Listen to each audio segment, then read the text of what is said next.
जय गुरु जी। संगत जी, गुरु जी का लाख लाख शुक्राना कि उन्होंने आज मुझे मौका दिया अपना सत्संग शेयर करने का। और गुरु जी, ये मैं पहली बार ही आज अपना सत्संग शेयर कर रहा हूँ, तो भूल चूक माफ़ करना गुरु जी। और संगत जी, मेरा नाम आशीष है और मैं दिल्ली का रहने वाला हूँ। और मैं गुरु जी से पहली बारी 2018 में जुड़ा था। मेरी एक ऑफ़िस की कुलीग हैं रुचि आंटी, जिन्होंने गुरु जी के बारे में और बड़े मंदिर के बारे में मुझे बताया था। तो मैं, मेरी आंटी और मेरी मदर फर्स्ट टाइम 2018 में बड़े मंदिर गए थे।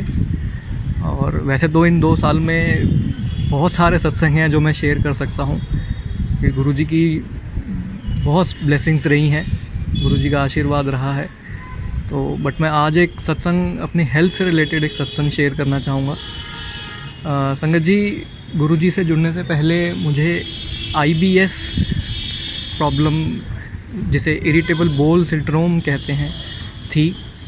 और जिन लोगों को नहीं पता है कि इसमें क्या होता है, कि ये इरिटेबल बोल सिंड्रोम बेसिकली एक हमारे इंटेस्टाइन की एक प्रॉब्लम है।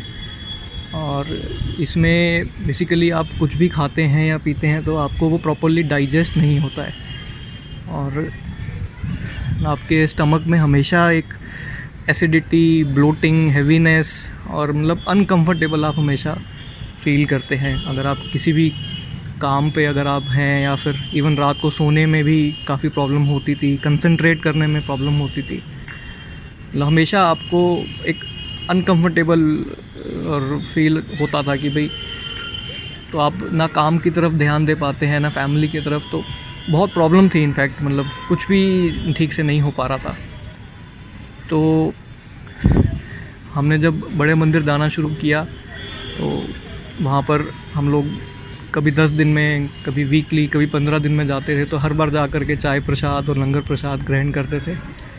और संगत जी, मैंने कभी गुरु जी के आगे इस प्रॉब्लम का जिक्र नहीं किया, क्योंकि मैंने ऐसा सुना था कि गुरु जी ऐसा कहते थे कि भाई मंगो नहीं मन्नो, क्योंकि गुरु जी तो जानी जान है, उनको सब पता है आपके बारे में। तो इसलिए मैंने कभी भी गुरु जी के आगे अपनी इस प्रॉब्लम का जिक्र नहीं किया। और हम लोग जब भी जाते थे तो चाय प्रसाद और लंगर प्रसाद ग्रहण करते थे।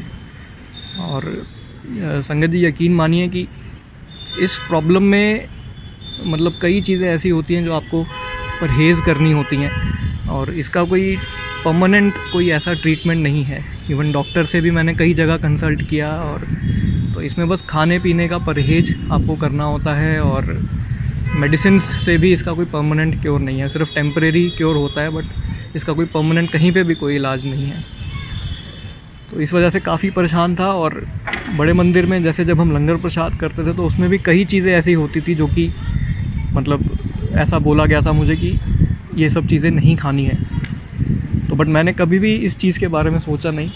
हम जब भी बड़े मंदिर जाते थे तो चाय प्रसाद और लंगर प्रसाद हम लोग हमेशा ग्रहण करते थे। और यकीन मानिए, मैं जब भी लंगर प्रसाद करता था मुझे कभी भी किसी भी चीज़ में डाइजेस्ट करने में कोई प्रॉब्लम नहीं आई। इवन चाय प्रसाद भी और लंगर प्रसाद भी मैं आराम से खा लेता था, और कभी भी कोई डाइजेशन में प्रॉब्लम नहीं आई। और धीरे धीरे हम लोग जाते रहे, वहाँ पे लंगर प्रसाद करते रहे। तो यकीन मानिए, गुरु जी ने अपने लंगर प्रसाद से ही मेरी ये प्रॉब्लम परमानेंट ठीक कर दी।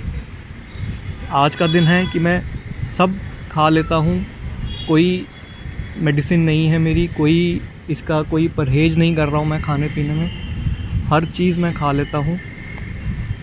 तो गुरु जी ने ऐसे ब्लेस किया है कि सिर्फ अपने लंगर प्रसाद से ही मेरी ये प्रॉब्लम ठीक कर दी है। तो गुरु जी का लाख लाख शुक्राना। गुरु जी ने अपनी ब्लेसिंग्स हमारे ऊपर दी हैं। और बाकी मैं सारी संगत से यही कहना चाहूँगा कि गुरु जी पे अपना अटूट विश्वास हमेशा बना के रखिए, क्योंकि गुरु जी ऐसी कोई प्रॉब्लम नहीं है और ऐसी कोई क्राइसिस नहीं है जिसको गुरु जी नहीं दूर कर सकते।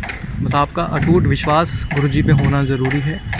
और बल्कि मैं तो ये कहूँगा कि अपने आप को कम्प्लीटली सरेंडर कर दीजिए गुरु जी पे। मतलब बिल्कुल आपकी लाइफ गुरु जी के ऊपर निछावर कर दीजिए, वही आपकी लाइफ को आगे गाइड करेंगे और सही रास्ते पे लेकर के जाएंगे। और गुरु जी का लाख लाख शुक्राना। और गुरु जी से बस यही अरदास है कि गुरु जी इसी तरीके से अपनी ब्लेसिंग्स अपनी संगत पे बनाए रखिएगा, अपना आशीर्वाद हम पे बनाए रखिएगा। जय गुरु जी।